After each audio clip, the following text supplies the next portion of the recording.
ठीक से तो नहीं पता सर, लेकिन कोई बैंक लोन की बात थी जिसको लेकर दोनों के बीच में तनाव था। कोमल को मारने के लिए कट्टा कहां से लिया आपने? जी, सेल्फ डिफेंस के लिए लिया था। सेल्फ डिफेंस के लिए देसी कट्टा किससे लिया? बहुत दिन हो गए, याद नहीं है। आप एक फौजी और ये भी नहीं जानते कि गैर कानूनी हथियार रखना एक जुर्म है? जी जानता हूं, लेकिन सोमनाथ जी, गर्व ने अपने पापा के सुसाइड नोट की बात कही थी हमसे। क्या आपको पता है वो सुसाइड नोट कहाँ है? Suicide note? मैं किसी सुसाइड नोट के बारे में नहीं जानता। तो आप ये तो जानते ही होंगे कि आपके स्टेटमेंट के बाद आप पर कानूनी कार्रवाई की जा सकती है। जानता हूं इंस्पेक्टर साहब, गलती तो मुझसे हुई है। कोमल को मारने के बाद अगर मैं वहां से नहीं चला जाता तो मेरा बच्चा मुसीबत में नहीं पड़ता। आप गर्व को जाने दीजिए, वो निर्दोष है। मैं कह रहा हूं ना आपसे, उसने कुछ नहीं किया, मैंने हत्या की। कहानी अच्छी है, अपने पोते को बचाने के लिए कह रहे हैं ना ये सब? नहीं साहब, ये कहानी नहीं है। मैंने आपको वो बताया है जो हुआ। ठीक है, आपने अपना जुर्म कबूल कर लिया है और उसने अपना, लेकिन हम अपने तरीके से असली मुजरिम को पकड़ेंगे और उसके बाद ही नतीजे पे पहुंचेंगे कि कौन रहेगा और कौन जाएगा।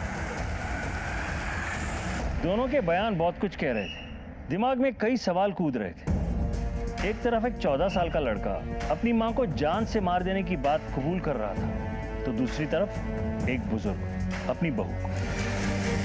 हम सब सोच में पड़ गए थे। सर, मोटिव तो दोनों के पास है कोमल को मारने का।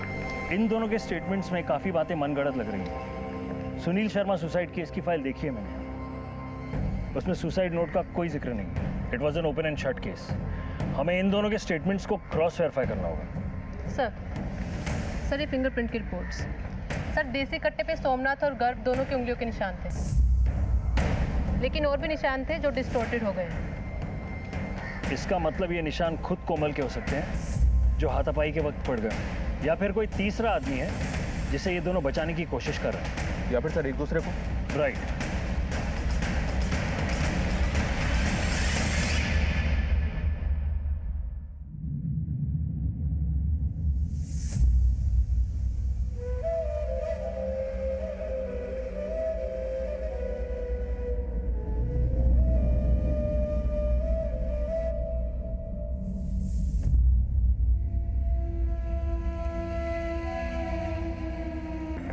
अमर करेंगे, घड़ा भर के छलकने में कुछ समय तो लगता है।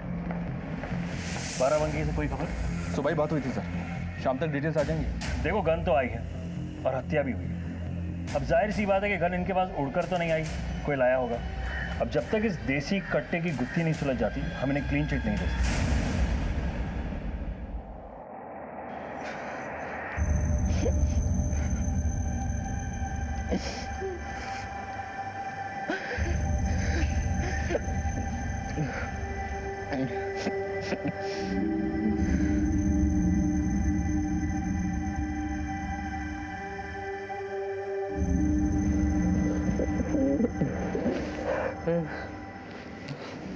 क्या किया तूने बेटा? क्यों किया? बोल। अच्छा जाने दे, जो हुआ हो गया।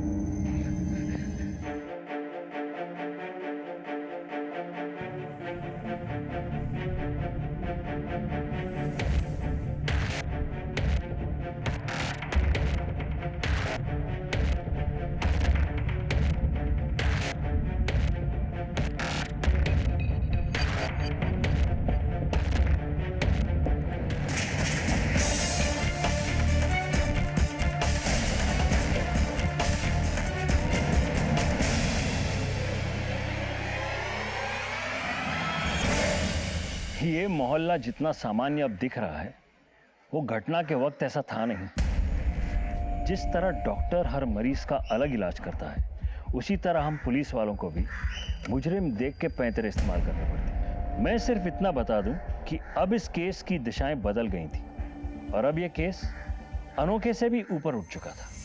सोमनाथ और कोमल के बैंक डिटेल्स निकलवा। सुनील जिस बैंक में मैनेजर था, वहाँ की डिटेल्स निकलवाओ कि किस रिश्तेदार के लोन के कारण सुनील और कोमल एक दूसरे से लड़ रहे थे। एक टीम बना ली हमने सर, जो घर, मोहल्ले और फैक्ट्री से सारी डिटेल्स जमा करेगी। कोमल के मैके में पूछताछ करते हैं। होशियारी से इन्वेस्टिगेशन होनी चाहिए। Then we have to speed up. Yes, Right, sir. sir. Okay.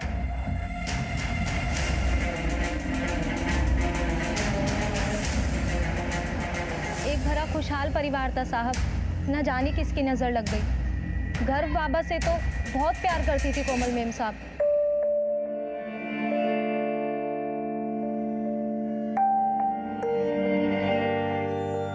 जहाँ तक सोमनाथ जी का सवाल है, कोमल मेम साहब और उनकी ज़्यादा बातचीत नहीं होती थी। क्या इन दिनों तुम्हारी कोमल मेम साहब की किसी के साथ कोई अनबन चल रही थी, खासतौर पर सोमनाथ जी से? नहीं साहब, किसी और का घर में आना जाना रहता है? नहीं। कभी किसी को लड़ते झगड़ते देखा है कोमल जी से? हाँ साहब, पड़ोस के रस्तोगी साहब से मेम साहब का झगड़ा हुआ था।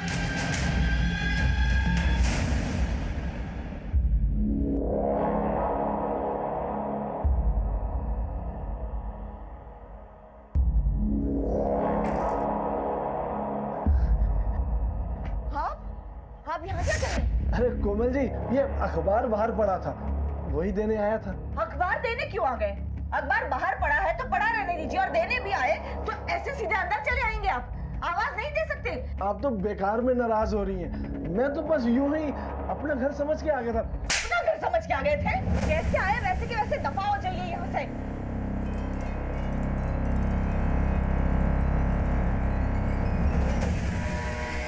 ये कैसी बातें कर रहे हैं सर?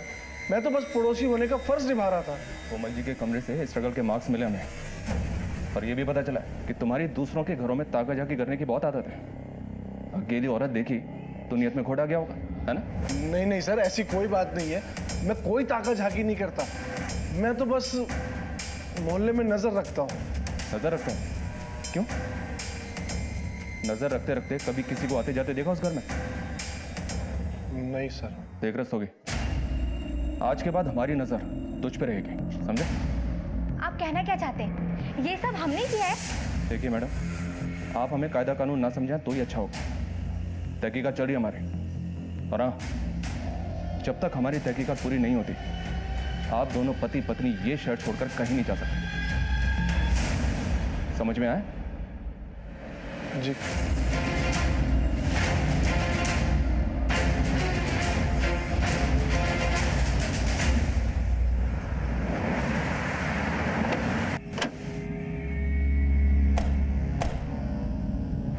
मैडम, मेरे दीदी के कत्ल का जितना जिम्मेदार ये सोमनाथ है ना, इससे कहीं ज़्यादा मेरे पिता हैं। मैंने इनको समझाया भी, लेकिन इतना सब कुछ होने के बाद भी ना, बस ये आ गए उनके गड़ियाली आंसुओं में। दीदी, ये आप क्या कर रही हो?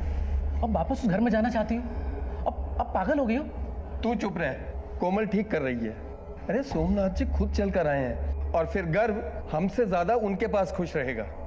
और मैडम, वो तो पहले से चाहते थे हमसे कैसे भी बदला ले अपने पत्नी और बेटे का। मैडम, वो तो चाहते थे अपने पोते को हासिल करना, लेकिन बस दीदी उनकी चिकनी चोपड़ी बातों में आ गई। मैं जानती हूँ उन लोगों से बहुत गलतियां हुई है, लेकिन मुझे गर्व के भविष्य की चिंता है, इसलिए मुझे जाना पड़ेगा। आप लोग चिंता मत कीजिए, मैं सब संभाल लूंगी। ये ठीक कह रहे हैं, मैं ही नहीं समझ सका। उस दिन कोमल के जज्बाती फैसले को मैंने ठुकरा दिया होता और उसे नहीं भेजा होता तो आज मेरी बेटी जिंदा होती। कोमल और सुनील का किस बात को लेकर झगड़ा होता था, और ये किस मायके वालों को लोन दिलाना चाहती थी वो?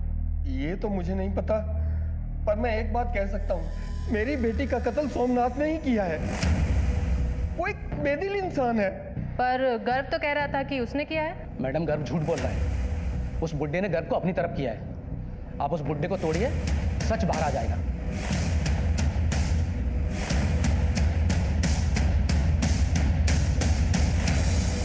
गर्व, चलो, तुम्हें दूसरी जगह शिफ्ट करना है। दादाजी ने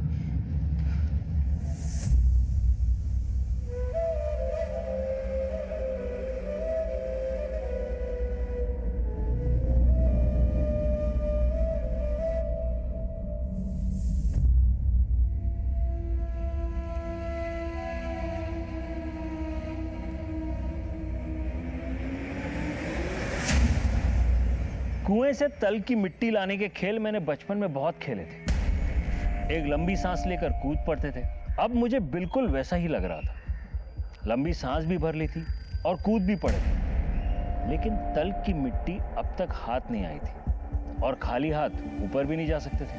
खैर, इस केस की बात करें तो कोमल और सोमनाथ के परिवार के बीच इतने सारे हादसे होना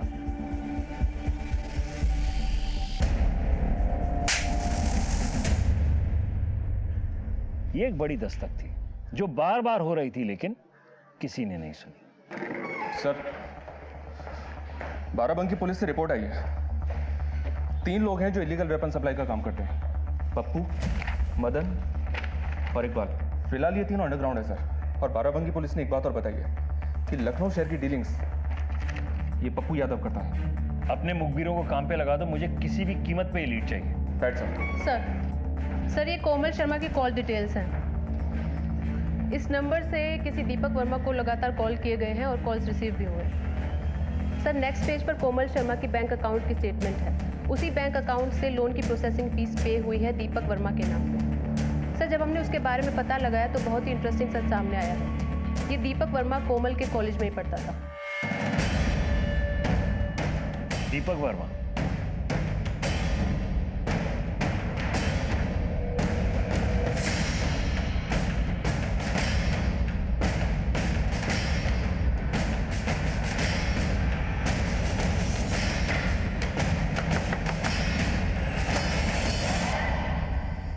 जी कोमल के मर्डर के बारे में दीपक वर्मा से बात करनी है, बुलाइए उसे। उस डायन औरत ने जीते जी तो हमारा जीना हराम कर ही दिया था और मरने के बाद भी हमारा पीछा नहीं छोड़ रही है। देखिए, उससे हमारा कोई लेना देना नहीं है। कौन है? किससे बात कर रही हो? दीपक वर्मा। जी मैं ही दीपक वर्मा हूँ। कोमल मर्डर केस में पूछताछ करनी है तुमसे, चलो हमारे साथ। सर कोमल के मर्डर के बारे में क्या पूछताछ करनी है? मैं क्या बता सकता हूँ उसके मर्डर के बारे में? मैंने कहा ना तुमसे, चलो हमारे साथ। सर मैं कोऑपरेट कर रहा हूँ। सर ये क्या कर रहे हैं आप मेरे साथ? हमने आपसे बोला था ना कि उस औरत से दूर रहिए, पर आपने मेरी एक नहीं सुनी। अब तो पुलिस भी घर पे आ गई है और पता नहीं क्या क्या देखना बाकी रह गया है। जी हाँ सर, मेरी और कोमल के बीच में रेगुलर बातचीत होती रहती थी सर। दरअसल कोमल और मैं बचपन के अच्छे दोस्त हैं सर, एक दूसरे को बहुत अच्छी तरह से जानते थे। कोमल तुम्हें लोन क्यों दिलवाना चाहता है? इस लोन के चक्कर में कोमल और उसके पति सुनील के बीच झगड़े भी हुआ करते थे, क्यों? सर अब उन दोनों के बीच में झगड़े क्यों होते थे ये तो मैं नहीं जानता हूँ सर, लेकिन हाँ सर कोमल जेन्युइनली मुझे लोन दिलवाने में मदद करना चाहती थी सर। सर मैं बाल बच्चेदार आदमी हूँ सर, कोई मेरा काम तो बना नहीं, लेकिन ये परेशानी खामखा गले पड़ गई है। मर्डर वाले दिन कहाँ थे तुम? कानपुर में था सर, अपने बिजनेस सेटअप के सिलसिले में। कहाँ रुके थे? सूर्या होटल में। ठीक है, जरूरत पड़ी तो फिर बुलाएंगे। Thank you sir.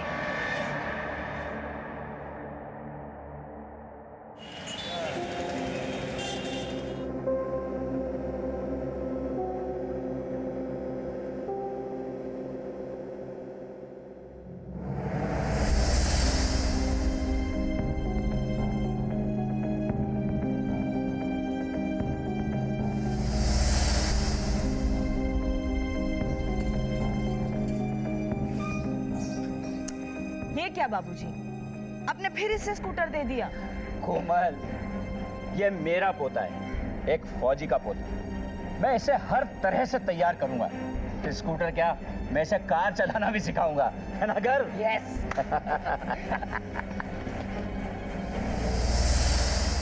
गर्व बेटा, देखो ये बस में खाने के लिए पकड़ो।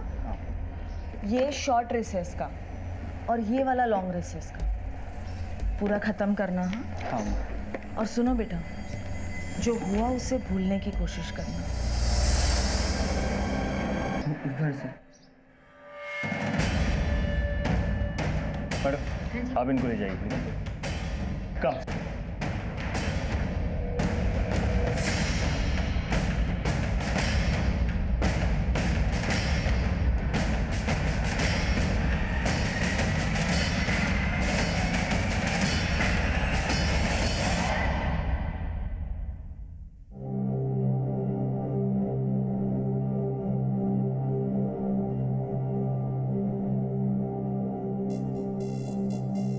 अमर गोली पॉइंट ब्लैंक रेंज से मारी गई है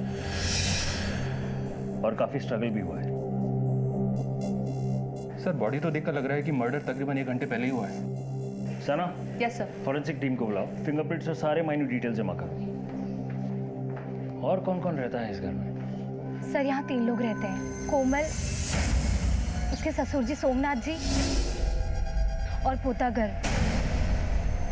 मैंने सोमनाथ जी को फ़ोन किया है, वो भी बस आते ही होंगे। आप पड़ोसी हैं? जी सर, मैं यहीं रहती हूँ। गोली चलने की आवाज़ तो सुनी होगी? जी सर, मैं यहीं छत पर अचार डाल रही थी, तभी आवाज़ सुनाई दी। सर उस वक्त मैं समझ नहीं पाई कि वो गोली की आवाज़ थी, लेकिन थोड़ी देर के बाद मैंने गर्व को यहीं से निकलते हुए देखा। उसके हाथ में बंदूक थी। मैं देखकर घबरा गई थी सर, मुझे लगा कुछ गड़बड़ है और मैंने अंदर जाकर देखा तो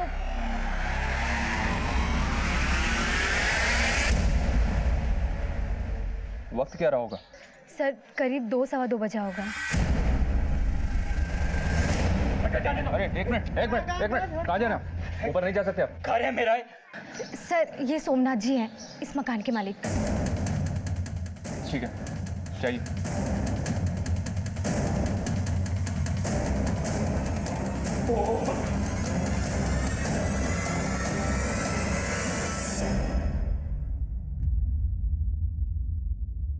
ऐसे हो क्या है सब? क्या आओगे? मेरा पोता गर्व कहाँ है? गर्व! देखिए सर, गर्व ने खुद कबूल किया है कि उसने अपनी माँ की हत्या की है। कैसे? देखिए, मुझे इसी वक्त गर्व से बात करनी है। कहाँ है वो? आप इस पर बात नहीं कर सकते, प्लीज। ऑफिसर देखिए, मेरा पोता है, मैं उसका दादा हूँ। Sir please. ऑफिसर मेरी बात सर, मैं सुनो। देखो आपको- यार, मेरी बहू मरी पड़ी है और मेरे पोते से तुम लोग बात भी नहीं करने दोगे।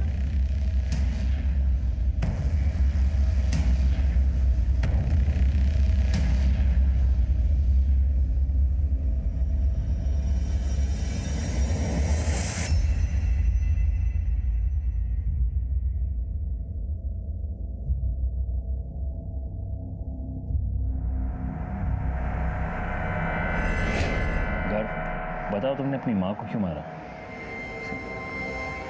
क्योंकि मैं अपनी मम्मी से नफरत करता था।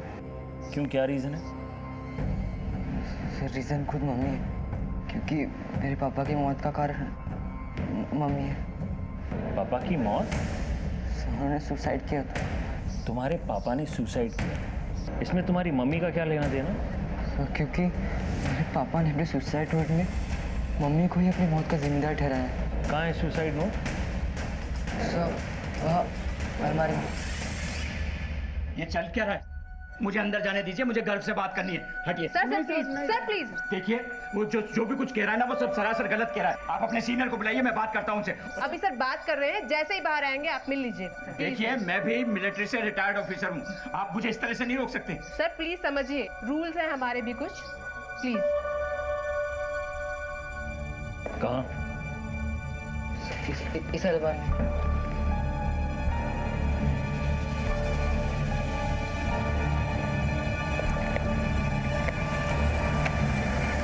नहीं है, इसी में रखा था मैं।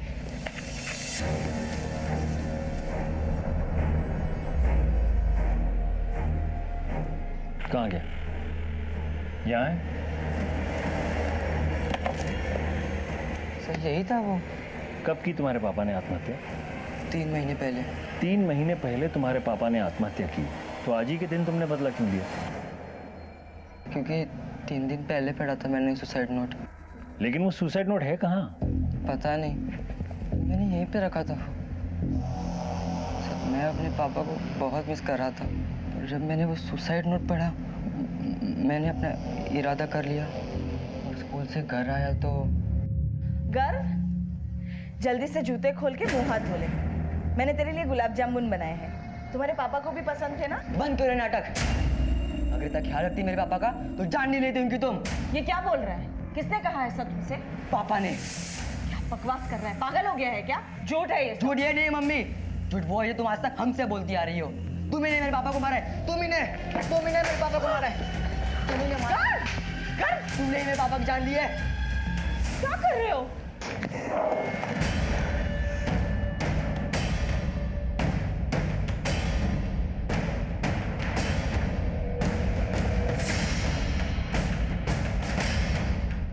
वो कट्टा तुम्हारे पास कहाँ से आया? कट्टा सब घर पर ही था। घर में कहाँ से आया? कौन लाया? पता नहीं, कई दिन से ड्रॉअर में ही पड़ा था। ये क्या कर रहे हैं आप? कहाँ ले जा रहे हैं? मैं इसे आपको ले जाने नहीं दूंगा। अरे ऑफिसर, मैं छोटा बच्चा है, आप आई होप यू अंडरस्टैंड। आपको जो कुछ भी कहना है पुलिस स्टेशन आके। अरे ऑफिसर, आप ऐसे कैसे कर सकते हैं? मेरी बात तो सुनिए आप।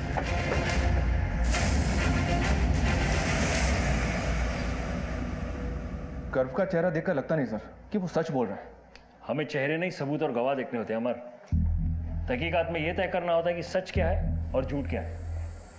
ये देखो, इस तरह के देसी कट्टे बाराबंकी में बनते हैं। पर इनके घर में कैसे आ गया सर? कोई तो लाया होगा। बाराबंकी पुलिस स्टेशन के साथ कोऑर्डिनेट करो।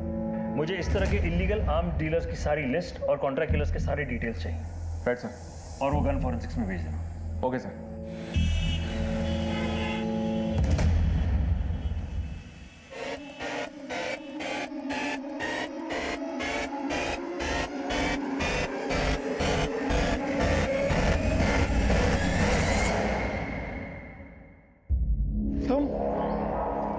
अभी तक डिलीट नहीं किया ना आपने ये वीडियो? इस ताका झाकी के चक्कर में ना एक दिन बहुत बुरा फंसेंगे आप। अरे कब तक मैं आपको इन पछड़ों से निकालती फिरूंगी?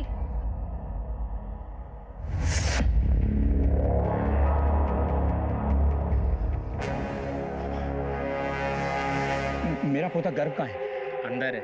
आप ऐसे नहीं अंदर जा सकते। अरे छोड़ो। क्योंकि ऐसे अंदर नहीं जा सकते। अरे एक आपकी पुलिस टीम ठीक से काम नहीं कर रही है। उस बच्चे ने आकर आपसे कुछ भी कहा और आपने मान लिया। क्या लगता है कि वो बच्चा हत्या कर सकता है, वो भी अपनी माँ की? ये कोई मामूली बात नहीं है। सोमनाथ जी, ये हम नहीं कह रहे हैं, गर्व ने खुद इकबाल जुर्म किया है। और इतना ही नहीं, उसने वो हथियार भी हमें सौंप दिया है और हत्या का कारण भी बताया। ये मामूली बात है क्या? देखिए सोमनाथ जी, मामला बिल्कुल साफ है और जहां तक बात इल्जाम की है, हम साबित कर देंगे सच क्या है और झूठ क्या है। मैं आपसे कह रहा हूं कि ये सब झूठ है। आप ये कैसे कह सकते हैं? क्योंकि मैं जानता हूं कि सच क्या है। क्या है सच? सच ये है कि कोमल की हत्या गर्व ने नहीं, मैंने की है।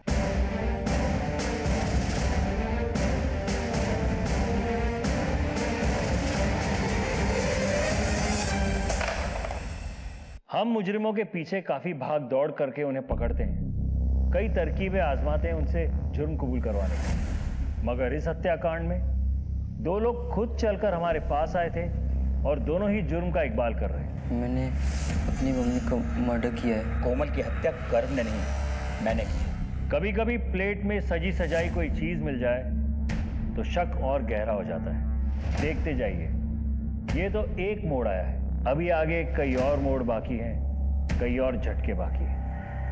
आप जानते हैं आप क्या कह रहे हैं? मैं अच्छी तरह से जानता हूं। क्यों मारा कोमल को? अब मुझे ना इस बारे में कुछ कहना है ना कुछ सुनना। क्यों नहीं सुनना? इसलिए ना क्योंकि पहली बार मेरी तरफ से किसी को तुम्हारे काम की जरूरत पड़ी है ना। अगर वजह इतनी होती तो काफी थी, लेकिन क्या? देखो कोमल, इस बात को यही रफा दफा कर दो, वरना क्या? हाँ, वरना मैं कुछ कर बैठूंगा। कोमल, आखिर तुम चाहते क्या हो? क्यों हंसते खेलते घर को नरक बना रही हो? क्या चल रहा है? कोई कुछ बताएगा मुझे? अगर कोई कुछ मुझे बताएगा तो मैं हल निकालूंगा। हल तो अब मैं निकालूंगी। कोमल, चल कोमल, चल मेरे साथ। तू चल।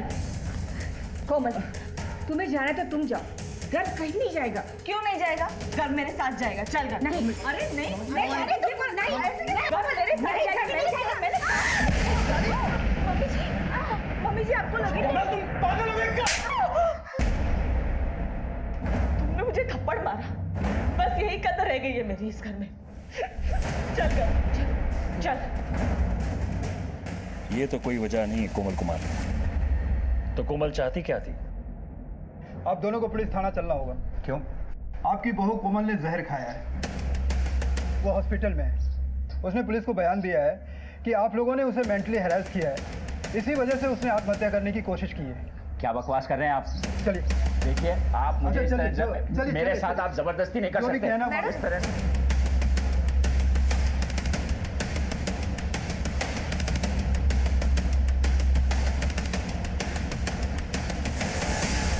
इतना सब कुछ होने के बाद भी मैंने दोनों को मिलाने में कोई कसर नहीं छोड़ी। वकील साहब, बेल करवाने के लिए बहुत बहुत शुक्रिया। सुनील, तू कुछ बताता क्यों नहीं है? तुम दोनों के बीच किस बात को लेकर इतना तनाव है जो बात यहां तक पहुंच गई?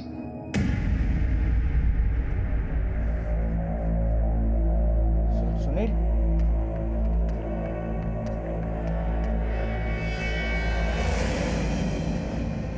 सुनील, तुझसे एक बहुत जरूरी बात करनी है। देख बेटा, पति पत्नी के बीच तो ये सब चलता ही रहता है। तू जा और कोमल को मना कर ले। नहीं पापा, मैं उसे लेने नहीं जाऊंगा। मैं उससे डिवोर्स लूंगा।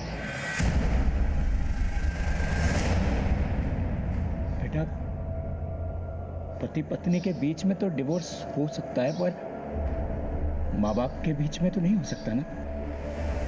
गर्व के लिए, अपने बच्चे के लिए कोशिश तो कर।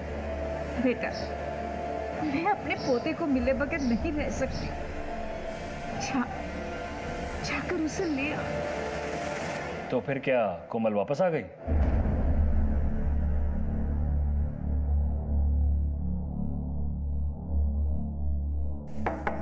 सुनील,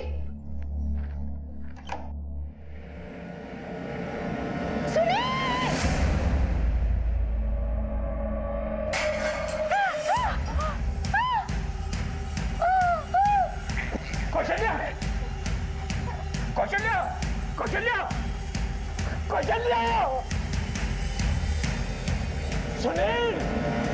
उसने हम पे इतना संगीन इल्जाम लगाया जिसकी वजह से मेरे इकलौते बेटे ने आत्महत्या कर ली। उस सदमे में मेरी पत्नी चल बसी। हमारा हंसता खेलता परिवार बर्बाद हो गया। मगर उसी दिन मैंने ठान लिया था, मैं आपके साथ घर लौटने को तैयार हूँ, लेकिन मेरी कुछ शर्तें हैं। मुझे तुम्हारी सब शर्तें मंजूर हैं। बेटा, जो भी कुछ मेरा है वो तुम्हारा और गर्व का ही तो है। गर्व के लिए सही तुम मेरे साथ घर लौट चलो। अब मुझे ये बता दीजिए कि कैसे किया आपने ये सब?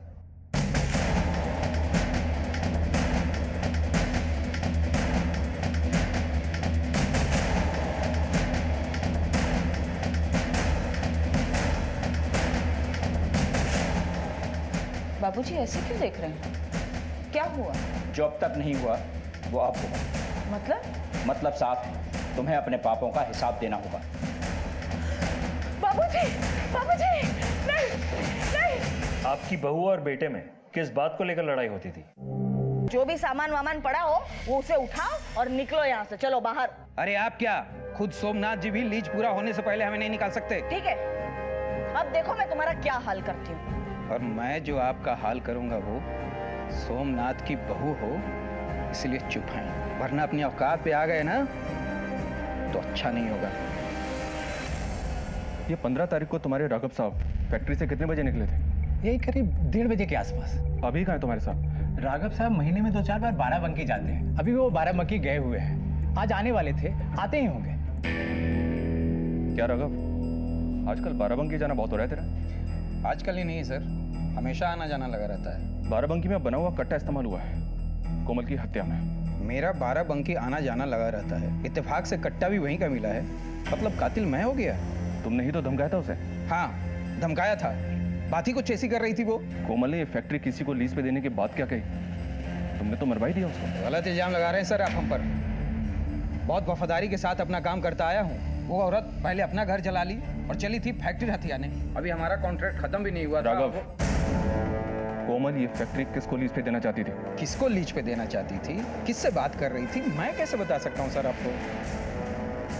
ठीक है, आज के बाद जब भी बाराबंकी जाओगे ना तो मुझसे पूछ के जाना, समझे? कभी कभी हम मेहनत तो बहुत करते हैं मगर परिणाम नहीं मिलता। मगर इस केस में हमारी मेहनत ने जो रंग लाया था उसे देखकर आप भी हैरत में पड़ जाएंगे। शुरू से ही मेरी 99% गट फीलिंग ये कह रही थी कि ये दोनों निर्दोष हैं। मैंने ये तेरा इल्जाम अपने सर ले लिया है।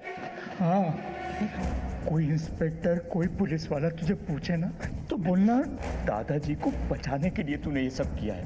दादाजी, आपने मम्मी को नहीं मारा? ये क्यों पूछ रहा है तू? क्योंकि मैंने तो मम्मी को नहीं मारा। मैंने आपको घर से निकलते हुए देखा। दादाजी,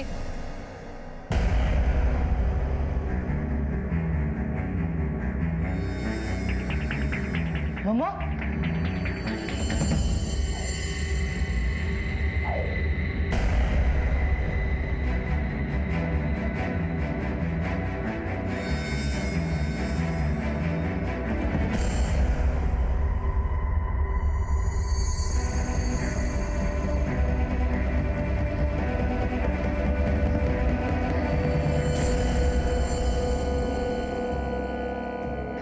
घर में मैंने मम्मी की लाश देखी, इसलिए मुझे लगा आपने मम्मी को मारा,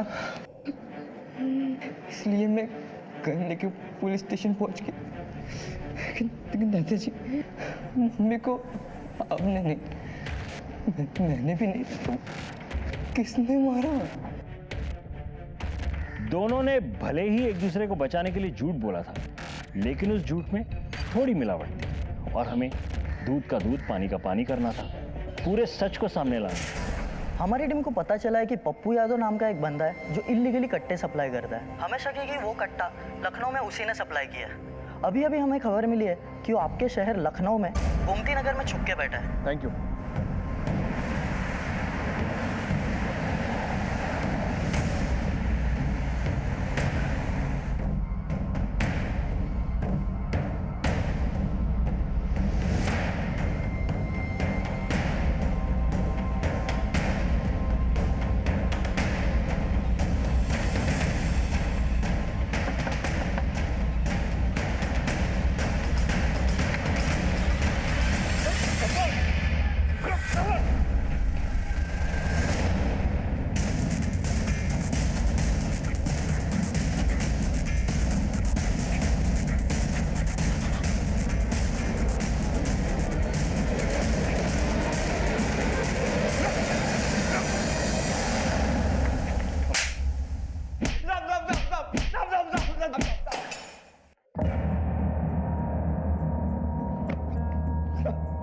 किसको बेचा था कट्टा? किससे ली थी सुपारी? बोल। साहब मैं सुपारी नहीं लेता। हाँ कट्टा जरूर बेचा था। ध्यान से देख, इन चारों में से किसी को बेचा था? हाँ साहब मैंने कट्टा किसी आदमी को नहीं, औरत को बेचा था। इस केस में तो सिर्फ दो ही औरतें हैं जिस पे शक किया जा सकता है, एक रस्तोगी की पत्नी नंदा, दूसरी दीपक की पत्नी माला। लेकिन सर लगता नहीं है कि वो दोनों ऐसा कर सकते हैं। अमर, हमें कदम बा कदम चलना है, किसी भी पॉसिबिलिटी को रूल आउट नहीं कर सकते हैं। ध्यान से देख और पहचान, इनमें से कौन सी औरत है वो? इनमें से कोई नहीं है साहब, वो तो कोई और थी। अमर, स्केच आर्टिस्ट को बोलो।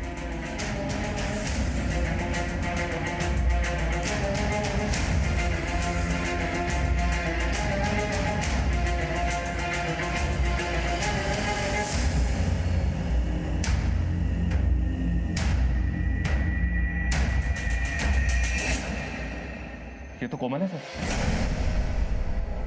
कोमल ने खुद को मारने के लिए कट्टा खरीदा था।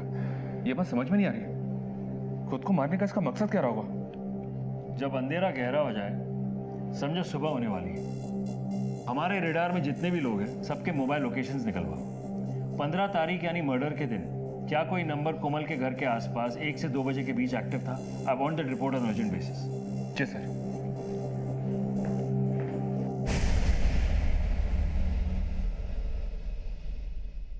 बाबा, मेरी मौत की जिम्मेदार कोमल है। उसने मेरा विश्वास तोड़ा है। हमें नीचा दिखाने के लिए वो खुद बहुत गिर गई। उसने गर्व को भी हमसे दूर कर दिया। अब मैं और बर्दाश्त नहीं कर सकता। मुझे माफ कर देना बाबा।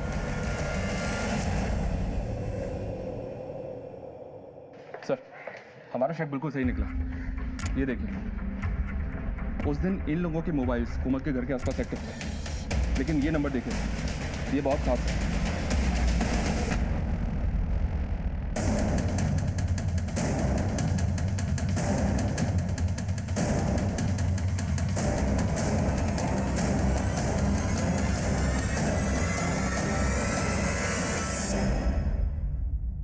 मैं आपको शुरू से बोल रहा हूँ कि 15 तारीख को मैं कानपुर में था सर, तो मैं लखनऊ में कैसे हो सकता हूँ?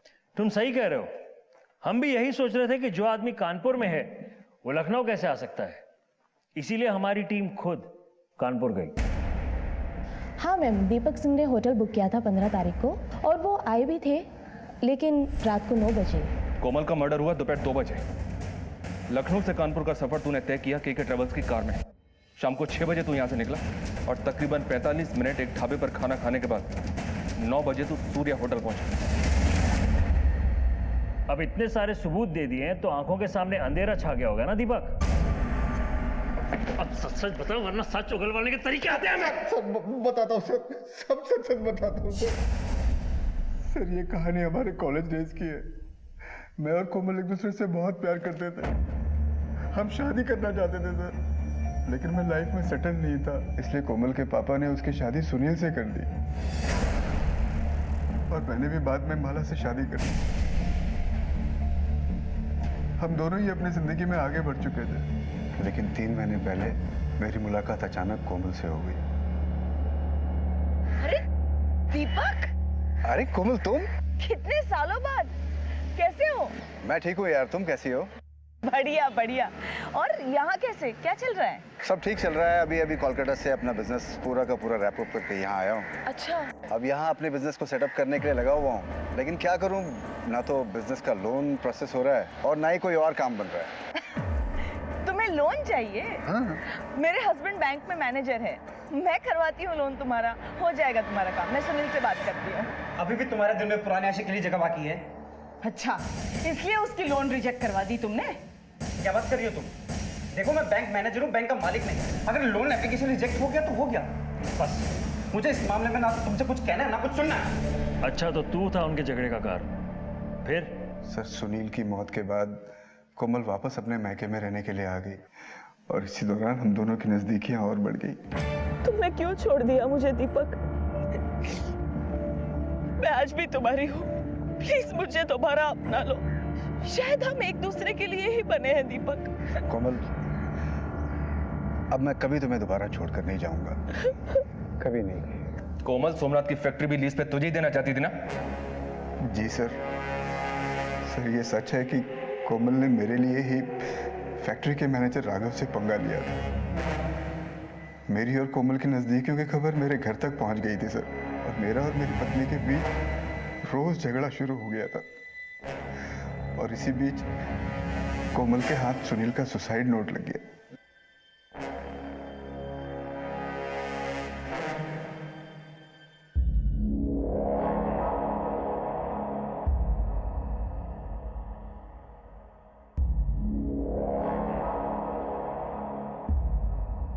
ये है उस बुढ़े का असली चेहरा। अपने बेटे और पत्नी की मौत का बदला लेना चाहता है मुझसे, याद नहीं। जैसे मैंने उनको फंसाया था ना, उसी तरह अबेटमेंट टू सुसाइड के केस में फंसाना चाहता है ये मुझे। इसीलिए संभाल कर रखा है ये सुसाइड नोट अब तक। और 15 तारीख को कोमल ने मुझे अपने घर पर बुलाया। ये लो, काम तमाम कर दो उस बुढ़े का। देखो उसके बाद ना किसी लोन की जरूरत नहीं पड़ेगी अपने को, सिर्फ तुम, मैं और ये सारी जायदाद हमारी। फिर तुम्हारी बीवी को भी थोड़े पैसे देकर उसको तलाक दे देना। लेकिन कोमल, मैं किसी की हत्या नहीं कर सकता यार, ये मेरे से नहीं होगा। पागल मत बनो दीपक। मैं चाहूँ ना तो उस बुड्ढे के खाने में जहर डालकर उसे कभी भी मार सकती हूँ, लेकिन मैं ऐसा करूंगी तो फंस सकती हूँ। किसी और से करवाऊंगी तो भी फंसने के चांसेस हैं। इसीलिए मैं तुमसे कह रही हूँ, देखो मैंने गन का भी इंतजाम कर दिया है, प्लीज मार दो उसे। अरे किसी को मारना कोई मजाक है क्या कोमल? तुम नहीं कर सकते तो मुझे करना पड़ेगा। मैं तुम्हारे बगैर अभी और नहीं रह सकती दीपक। कोमल, कोमल तुम बात को समझती क्यों नहीं है? गलत है। कुछ गलत नहीं है, मुझे मार डाल। अरे क्यों नहीं समझ? मुझे जाने दो। छोड़ो गन छोड़ो।